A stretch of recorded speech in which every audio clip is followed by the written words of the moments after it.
in a sense, what we're seeing is using branding that is so enmeshed in our culture and in our lives as a way back into our own societies, a way to engage with globalization. Because if you pick up a shoe now, you have the story of globalization in your hand.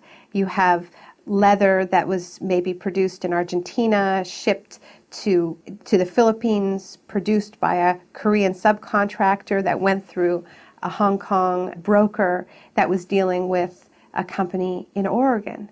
So you're looking at this thing, and if you can deconstruct it, if you can trace all the components through the global economy, and not only that, but find out how much that company that's selling you that shoe spent on advertising last year and how much money they paid a superstar athlete to sponsor them, then you have the disparities of the global economy in miniature, the winners and the losers.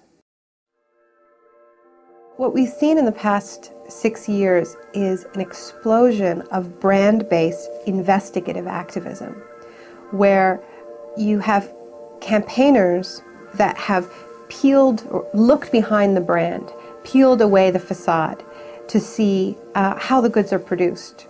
There are labor groups in the United States that have sponsored tours of Nike workers, of Gap workers, going to U.S. campuses, to community centers, to tell people how their products are produced. And of course, this is very uncomfortable for these companies, because even though they are the engines of globalization, they don't really believe in globalization, not this kind of globalization, right? I mean, their whole system depends on the world of production and the world of consumption staying safely apart, and there not being this connection at the grassroots where we learn the secrets behind our shiny, perfect, airbrushed global world.